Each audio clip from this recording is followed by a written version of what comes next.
রমজানে গরম বাতাস বইছে, তবুও বাজারে কোলাহল থেমে নেই।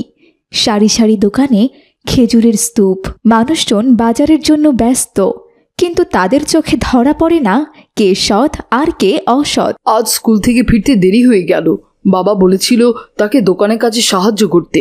কেন যে সাইমের সাথে মাঠে খেলতে গিয়েছিলাম, যদি না যেতাম তাহলে এত দেরি হতো না।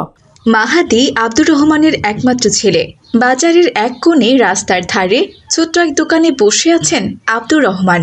তিনি একজন সৎ ব্যবসায়ী। বয়সের ভারে ক্লান্ত হলেও সততার আলো যেন তার মুখে দীপ্তি ছড়াচ্ছে। মাহাদি দোকানে এসে দেখল তার বাবা বসে আছেন। আসসালামু আলাইকুম বাবা। ওয়ালাইকুম আসসালাম বাবা মাহাদি, তোমার আসতে তো দেরি হলো কেন? এই তো বাবা, বন্ধুদের সাথে কিছুটা ব্যস্ত ছিলাম, এই জন্য। ঠিক আছে বাবা, এই নাও ঝুড়ি, এর মধ্যে থেকে পচা খেজুরগুলো বেছে নাও। পচা খিচুড় দিয়ে কি করবেন বাবা? সেগুলো আলাদা করে রেখে দিব, যেন ভুলবশত কাউকে না দিয়ে ফেলি। বাজারে সবাই দাম বাড়িয়ে দিয়েছে, খেজুরের মধ্যে পচা মাল মিশিয়ে বিক্রি করছে, অথচ আপনি এখনো আগের মতো ভালো খেজুরই দিচ্ছেন, তাও আবার কম দামে। তাহলে কি আপনার কোনো লাভ হবে? বাবা, রাসূলুল্লাহ সাল্লাল্লাহু আলাইহি সাল্লাম বলেছেন, যে ব্যক্তি প্রতারণা করে সে আমার উম্মতের অন্তর্ভুক্ত নয়, আর আমি দুনিয়ার মুনাফার জন্য আখিরাত নষ্ট করতে চাই না। মাহাদি কোনো কিছুই বলল না, কিন্তু বাবার কথা তার মনে গেঁথে গেল। এভাবেই সততার সাথে আব্দুর রহমান ব্যবসা করতে থাকল। কিন্তু কিছুদিন পরেই মাহাদি ভীষণ অসুস্থ হয়ে পড়ল। আমি ওষুধ লিখে দিয়েছি, এখন বাকিটা আল্লাহ ভরসা। শীঘ্রই ঠিক হয়ে যাবে ইনশাল্লাহ। ছেলেটা আজ কদিন আমার সাথে দোকানের সবকিছু দেখাশোনা করছে। রোজা রেখে এত কাজ করতে গিয়ে ছেলেটা অসুস্থ হয়ে পড়েছে। সে আপনি চিন্তা করবেন না, আল্লাহ মালিক, তিনিই সুস্থতা দান করবেন ইনশাল্লাহ। আব্দুর রহমান ছেলেকে নিয়ে ভীষণ চিন্তায় পড়ে গেল। আব্দুর রহমানের ছোট্ট একটা খেজুরের দোকান আছে।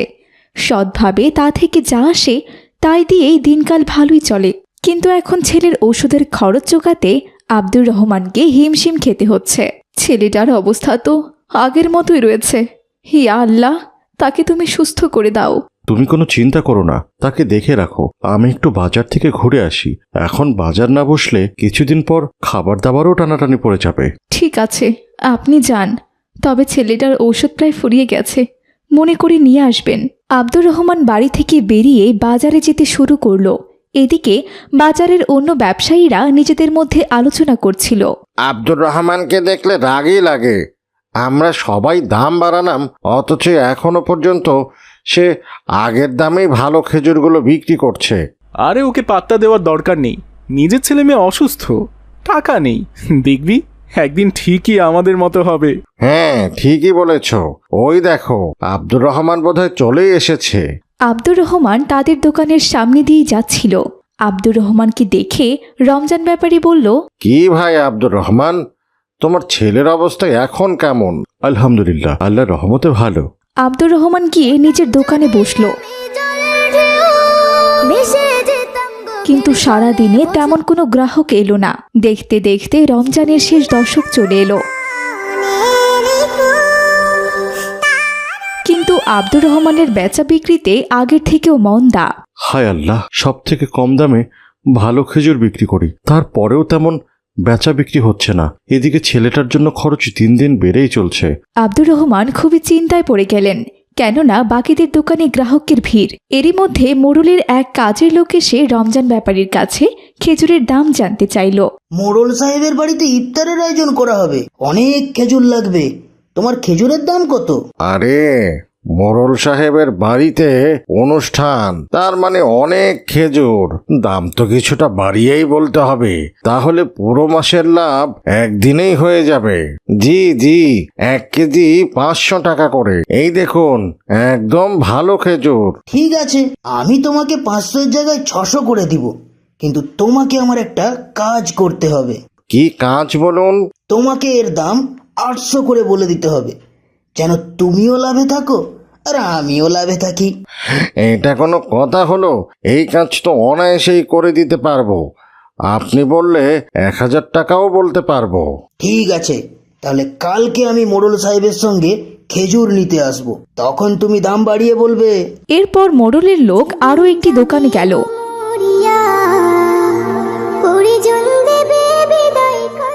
কিন্তু সে যতগুলো দোকানে গেল সব দোকানওয়ালাই তার এক প্রস্তাবে রাজি হয়ে গেল। সবশেষে মোড়লের লোক আব্দুর রহমানের দোকানে গিয়ে দাঁড়ালো। আসসালামু আলাইকুম, বলুন কত কেজি খেজুর লাগবে? একদম ভালো খেজুর। ওয়ালাইকুম আসসালাম। আমি মোড়লের লোক, তার বাড়িতে ইফতারের আয়োজন করা হবে, তাই অনেক খেজুর লাগবে। মাশাআল্লাহ, তাহলে তো ভালো খবর। দেখতে পারেন আমার এখানে কোনো পচা খেজুরই নেই। হ্যাঁ তা ঠিক আছে, কিন্তু খেজুরের দাম 500 করে তো। না না, খেজুর তো মাত্র 300 টাকা করে। কিন্তু বাজারের বাকি দোকানগুলোতে তো সবাই 500 করে বললো। তারা সবাই দাম বাড়িয়ে দিয়েছে, কিন্তু আমি আগের মতোই সামান্য লাভ রেখেই বিক্রি করে যাচ্ছি। ঠিক আছে, কিন্তু আপনাকে একটা কাজ করতে হবে। কি কাজ করতে হবে? আমাদের অনেক খেজুর দরকার। আপনি যদি দাম 600 টাকা বলেন, তাহলে অর্ধেক টাকা আপনার আর অর্ধেক আমার। কালকে আমি মোড়লের সঙ্গে আপনার দোকানেই আসবো, আর আপনি তার সামনে দাম বাড়িয়ে বলবেন। দেখুন, আমার ছেলেটা একটু অসুস্থ, আমার টাকার প্রয়োজন। আমি তো আমার একমাত্র সম্বলের দোকানটাই বিক্রি করে দিতে চাচ্ছি, আর এই সময় আপনি আমাকে টাকা লাভের উপায় বলে দিলেন। কিন্তু হারাম টাকা দিয়ে যদি ওর চিকিৎসা করি, আল্লাহ কি আমাকে বরকত দেবেন? আপনি বরং অন্য কোথাও যান, আমি এই কাজ করতেই পারবো না।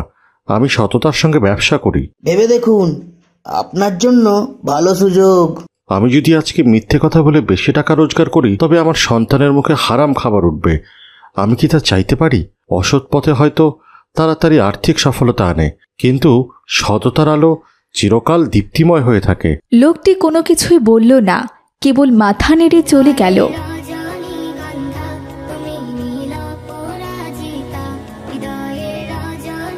সেই দিন সন্ধ্যায় মোড়ল সাহেব বাজারে এলেন, সব ব্যবসায়ীদের ডেকে দাঁড় করালেন। সেখানে আব্দুর রহমানও ছিল। যেখানে সব ব্যবসায়ী মিথ্যার আশ্রয় নেয়, সেখানে একজন সৎ ব্যবসায়ী সমাজের একমাত্র আলো। জি মোড়ল সাহেব, আমরা সবাই সততার সাথে ব্যবসা করি। চুপ করো রমজান ব্যাপারী, আমি জানি তোমরা কে কেমন। আজ আমি আমার এক লোককে পাঠিয়েছিলাম তোমাদের কাছে। জি, সে এসেছিল আর আমার দোকান থেকে খেজুর নিতে চেয়েছে। এ কি বলছো তুমি? সে তো আমার দোকান থেকে খেজুর নিতে চেয়েছে। তোমরা চুপ করো, আমি শুধু ভালো খেজুর চাইনি, আমি সততার পরীক্ষা করছিলাম। যারা দাম বাড়িয়েছে তারা প্রতারক। আর আব্দুর রহমান, তুমি সত্যিকারের সৎ ব্যবসায়ী। আমি তোমার জন্য বাজারের সবথেকে বড় দোকানটি দিয়ে দিলাম। এতদিন তুমি রাস্তার পাশে দাঁড়িয়ে ব্যবসা করেছো, এখন আল্লাহ তোমাকে তোমার সততার পুরস্কার দিয়েছেন। মোড়ল সাহেবের এই কথা শুনে সবাই ভীষণ অবাক। আসলাম সাহেব ও রমজান ব্যাপারী একে অপরের দিকে তাকিয়ে লজ্জায় মাথা নিচু করল। আল্লাহ বলেছেন, যে আল্লাহকে ভয় করে আল্লাহ তার জন্য পথ খুলে দেন। আজ আমি তার প্রমাণ পেলাম, আলহামদুলিল্লাহ। দুনিয়ার ব্যবসা তো সাময়িক, কিন্তু আখিরাতের ব্যবসা চিরস্থায়ী। আমি চাই আমার প্রতিটি লেনদেনে আখিরাতও আমার লাভের খাতায় যোগ হোক। আব্দুর রহমান, তোমার সততাই তোমার ভাগ্য খুলে দিয়েছে। এরপর মহল্লার সব ব্যবসায়ীরা বুঝতে পারল সৎ মানুষের পথ কঠিন, কিন্তু তার পুরস্কার অসীম। যে আল্লাহ তাআলার উপর ভরসা করে তার জন্য এমন দরজা খুলে যায় যা কেউ কখনো ভাবেনি।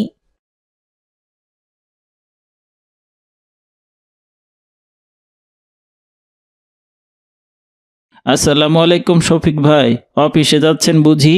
ওয়ালাইকুম আসসালাম। হ্যাঁ মনির, অফিসে যাচ্ছি, তবে এখন তোর দোকানে আসছিলাম। তুই তো জানিস তোর দোকান থেকে পান না খেলে আমার একদম ভালো লাগে না। হা হা হা, কি যে বলেন না ভাই, আপনি একটু অপেক্ষা করুন, আমি আপনাকে পান বানিয়ে দিচ্ছি। এই নিন ভাই।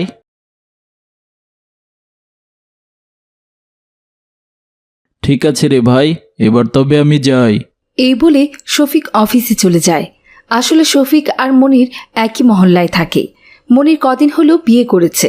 তার বউ রূপা একটু অলস স্বভাবের ছিল। আমি কি দেখছি, সকাল 9টা বাজে, অথচ এখনো আমার নতুন বৌমা ঘুম থেকে উঠল না। ভেবেছিলাম বাড়িতে ছেলের বউ এলে সকাল সকাল গাছগুলোতে পানি দেবে, কিন্তু এখন তো দেখছি বাড়ির কাজের সাথে ছেলের বউকেও পানি দিয়ে ঘুম থেকে উঠাতে হয়।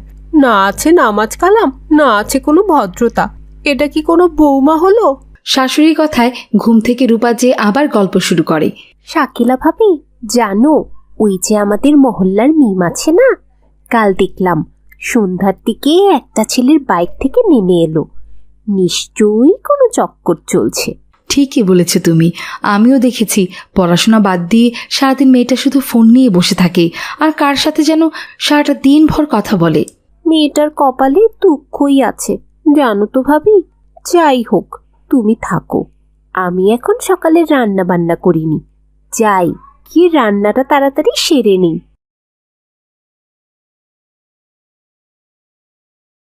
এই বলে রূপা তার বাড়িতে গিয়ে রান্না করতে থাকে। এইদিকে শফিকের স্ত্রী শাকিলা বাড়ির দিকে যেতেই ধপাস করে পা পিছলে পড়ে গেল। হায় রে, কোমরটা আমার গেল রে, এই সময় রাস্তার মধ্যে পানি কোত্থেকে এলো। এই বলে শাকিলা উঠে দাঁড়ায় আর দেখে তার প্রতিবেশী রূপার বাড়ির ট্যাঙ্ক ভর্তি হয়ে রাস্তায় পানি পড়েছে। এই রূপা তো দেখছি কোনো কাজেরই না, সকাল সকাল ট্যাঙ্ক ছেড়ে রেখেছে আর ট্যাঙ্ক ভর্তি হয়ে যে রাস্তায় পানি পড়েছে সেই দিকে কি আর ওর খেয়াল আছে? একটা কাজও যে এই মেয়ে ঠিক মতো করতে পারে না। শাকিলার এমন চিৎকার চেঁচামেচি শুনে রূপা বেরিয়ে আসে।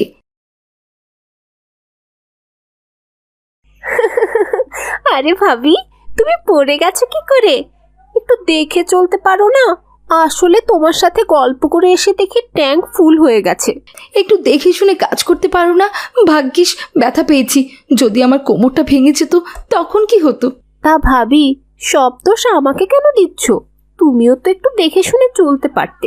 একে তো আমার বাড়ির রাস্তা কাদা করে রেখে দিয়েছিস আর তার উপর আমাকে বলছিস দেখে শুনে চলতে। আমি যদি এই রাস্তাটা বন্ধ করে দিই তাহলে হাঁটবি কোন দিক দিয়ে শুনি? আহা মা, তুমি আবার চিৎকার করছো কেন? বাবা না তোমাকে বারবার করে বলে কারোর সাথে ঝগড়া করো না? রূপা চাচি, তুমি মায়ের কথা কিছু মনে করো না গো, আসলে আমার মায়ের রাগটা একটু বেশি। ঠিক আছে রে মিলি। এই বলে রূপা সেইখান থেকে চলে যায় আর মিলি তার মাকে নিয়ে বাড়িতে চলে আসে। তুমি কেন বারবার সবার সাথে ঝগড়া করতে চাও মা, বলো তো? একটু কি সবুর করতে পারো না? তুমি কি জানো নবী করিম সাল্লাল্লাহু আলাইহি সাল্লাম বলেছেন, যে ব্যক্তি তার প্রতিবেশী মনে কষ্ট দেয়, তার উপর অত্যাচার করে, সে ঈমানদার নয়। তুই চুপ কর তো, তোর এইসব জ্ঞানের কথা শুনতে আমার একদম ভাল লাগছে না। দেখিস বিকেলবেলা ওই রূপা এইসব কথাকে সবাইকে বলবে আর হাসাহাসি করবে। কাউকে নিয়ে ঠাট্টা তামাশা করা ঠিক নয়। যাই হোক, জোহরে আজান দিয়েছি, আমি কোসেলে যাব। আমার জামাটা তুমি কোথায় শুকাতে দিয়েছিলে মা? উঠানেই শুকাতে দিয়েছি। তুই এক কাজ কর, তুই গোসলে যা, আমি তো জামাটা গিয়ে নিয়ে আসছি। ঠিক আছে মা, তাড়াতাড়ি নিয়ে এসো।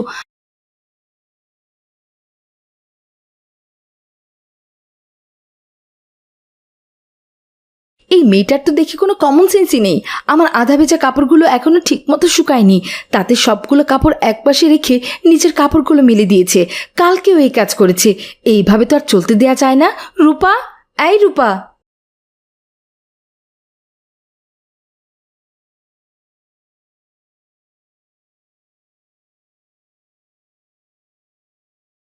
কি হয়েছে ভাবি? এত জোরে চিৎকার করছো কেন? তুমি কি একটু আস্তে কথা বলতে পারো না? আমার শাশুড়িটা তো ঘুমাচ্ছে। তাতে আমার কি? আমার প্রয়োজন তাই আমি চিৎকার করছি। হ্যাঁ রে রূপা, তোর কি আক্কেল জ্ঞান হুঁশ কিছুই নেই রে?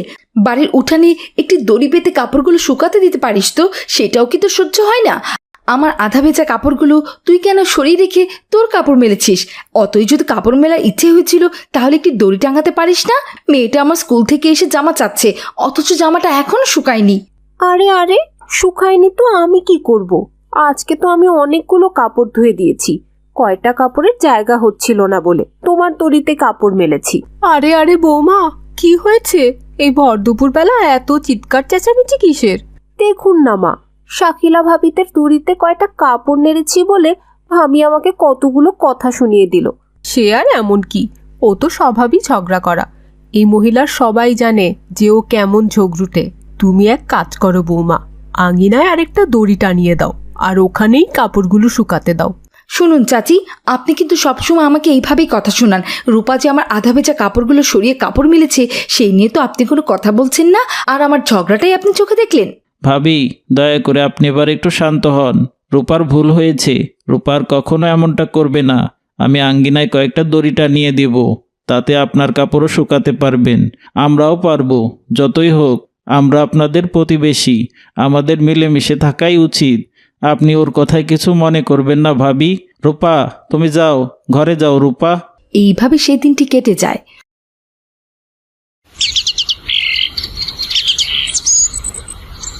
পরের দিন রূপা খুব অসুস্থ হয়ে পড়ে। পেটের ব্যথায় সে ছটফট করতে শুরু করে। তখন তাদের প্রতিবেশী শাকিলা গাছে পানি দিচ্ছিল। রূপার চিৎকার চেঁচামেচি শুনে শাকিলা দ্রুত মনিরকে ফোন করে ডাকে।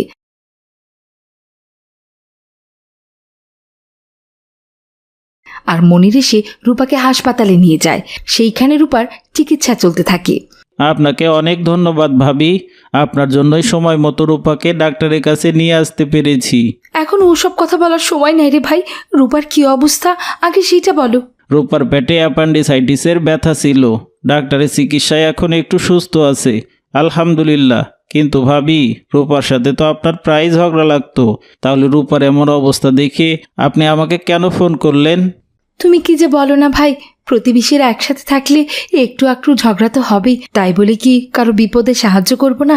যদিও বা আমি একটু ঝগড়াটে স্বভাবের, কিন্তু আমি আসলে কারো বিপদ দেখলে চুপ করে বসে থাকতে পারি না। কারো খাবার না থাকলে তাকে খাবার না দিয়ে থাকতে পারি না। আমার নিজেরই খাবার খেতে ইচ্ছে করে না, শুধু মাঝে মাঝে কেন জানি হুট করে মেজাজটা খারাপ হয়ে যায়। আমি তো তোমাকে সেটাই বোঝানোর চেষ্টা করছি মা। রাগ হচ্ছে শয়তানের থোকা। আমাদের সমাজে যত পাপ কাজ হয় তার বেশিরভাগই হয় রাগের জন্য। আমাদের সবসময় রাগ নিয়ন্ত্রণ করা উচিত এবং সবর করা উচিত।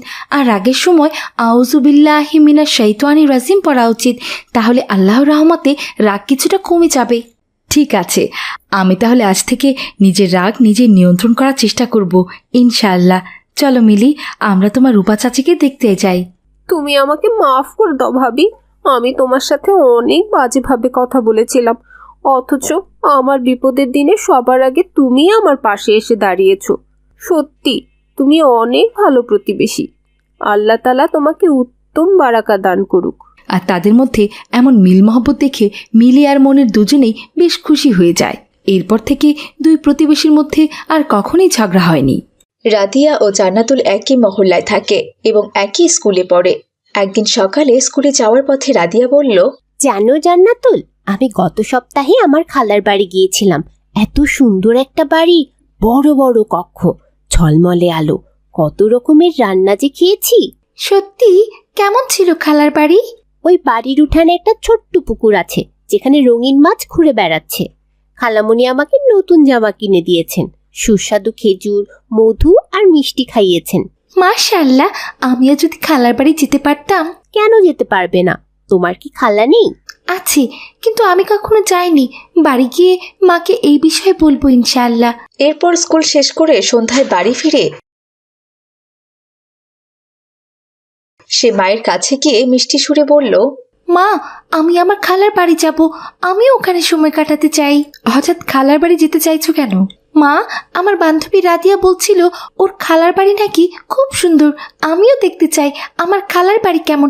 আমি কখনো যাইনি। মা, আমাকে নিয়ে যাবে? না মা, আমরা সেখানে যেতে পারবো না। কেন মা? আমরা কেন যেতে পারবো না? কারণ আমরা গরিব। আমরা যদি ওদের বাড়িতে যাই তাহলে ওদের মান সম্মান চলে যাবে। এ কি বলছো মা? আমার খালা এমন হবে কেন? তুমি আমাকে নিয়ে চলো মা, আমি খালার বাড়িতে যাব। জান্নাতুল অনেক বলে বলে হালিমাকে রাজি করালো।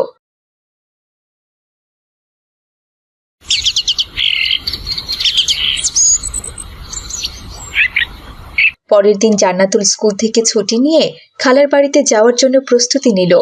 এমন সময় তার বাবা কামাল মিয়া বাড়িতে ফিরল। আসসালামু আলাইকুম বাবা। ওয়ালাইকুম আসসালাম। তুমি কি কোথাও যাচ্ছ মা জান্নাতুল? জি বাবা, আমি খালার বাড়িতে যাচ্ছি। এটা শুনে কামাল মিয়ার মুখ কালো হয়ে গেল, কেননা তার খালা রেহানা অনেক অহংকারী মানুষ। তাদের মতো গরিবকে আত্মীয় বলে পরিচয় দিতেও লজ্জা পায় তারা। কিন্তু ছোট্ট জান্নাতুলের সামনে কামাল মিয়া এসব কিছুই বলল না। চলো মা, আমরা এবার রওনা দিই। বাবা, তুমি নিজের খেয়াল রেখো, আমরা শীঘ্রই ফিরে আসবো ইনশাআল্লাহ।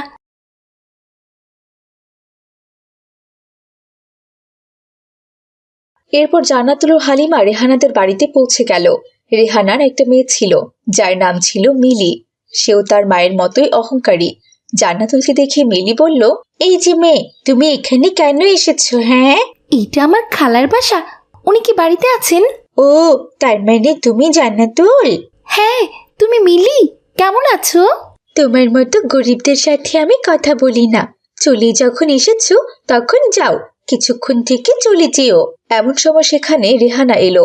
বোন হালিমাকে দেখে সে অবাক হয়ে বলল, ও হালিমা, তুমি এখানে এসেছো? হঠাৎ কি মনে করে? অনেক বছর হলো দেখা হয় না আপা, তাই জান্নাতুল খুব আসতে চাইলো, তাই ভাবলাম একটু দেখা করে আসি। আহা, এসেই যখন পড়েছ, দুদিন থেকেই যাও না। রেহানার কণ্ঠে আন্তরিকতার অভাব স্পষ্ট। পাশে দাঁড়িয়ে থাকা মিলি বিরক্ত হয়ে বলল, 2 দিন কেন মা, আজই চলে যেতে বললো। আমার কোনো বান্ধবী যদি আসে আর এই জান্নাতুলকে এখানে দেখে, তাহলে তো আমার মান সম্মানটাই থাকবে না। এই কথা শুনে রেহানা মিলির দিকে কঠোর চোখে তাকায়। হালিমা ও তার মেয়ে বুঝতে পারে এখানে তাদের উপস্থিতি কারো জন্যই সুখকর নয়, তাই জান্নাতুল বলল, মা চলো আমরা এইখান থেকে চলে যাই, খালার বাড়ি দেখতে এসেছিলাম, তা দেখা হয়ে গেছে। আরে কিছু মনে করো না, ও ছোট মানুষ, কোনো কিছু বোঝে না। তোমরা এসো তো, ভেতরে এসো। না আপা, আমরা এখন আসি। আরে তোমরা যদি চলে যাও তাহলে লোকে কি বলবে? তারা বলবে যে আমি নিজের বোনকে ঘরে ঢুকতেই দিইনি। তাড়াতাড়ি ভেতরে এসো। এরপর জান্নাতুল ও হালিমা 2 দিনের জন্য সেখানে থেকে গেল। সন্ধ্যা হয়ে গেছে। জান্নাতুল ভীষণ ক্ষুধার্ত। সে আশা করছে খালার বাড়ির সুস্বাদু খাবার খেতে পারবে। মা, খালাদের বাড়িটা মাশাআল্লাহ অনেক সুন্দর আর বড়। হ্যাঁ, কিন্তু তাদের মন অনেক ছোট। আমি তোমাকে নিষেধ করেছিলাম এখানে আসতে। আমি আর কখনোই আসতে চাইবো না মা। এমন সময় রেহানা আর মিলি খাবার নিয়ে এলো, যেখানে বাসি ভাত আর কয়েকটা শুকনো তরকারি দেওয়া আছে। তোমাদের জন্য এর থেকে বেশি আর কোনো কিছুই করতে পারিনি। এই নাও, খেয়ে নাও। এই বলে রেহানা সেখান থেকে চলে গেল।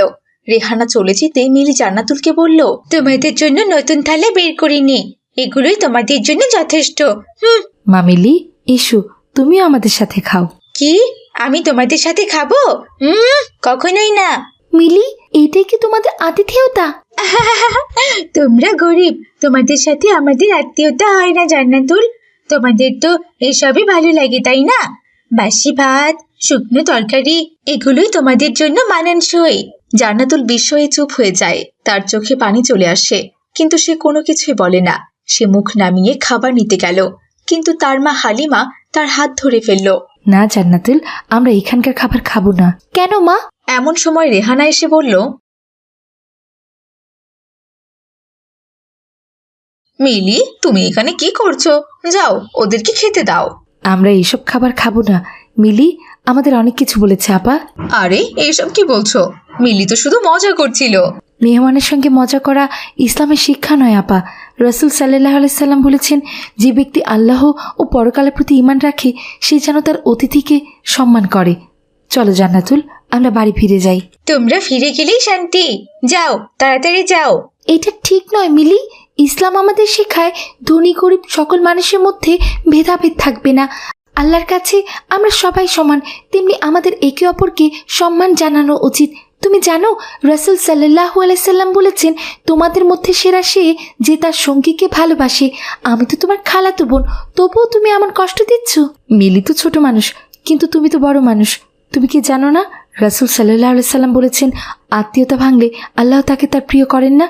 যে ব্যক্তি আত্মীয়তার সম্পর্ক জোড়া রাখে আল্লাহ তাআলা তাকে কবুল করেন। এরপর জান্নাতুল ও হালিমা নিজেদের বাড়িতে ফিরে গেল।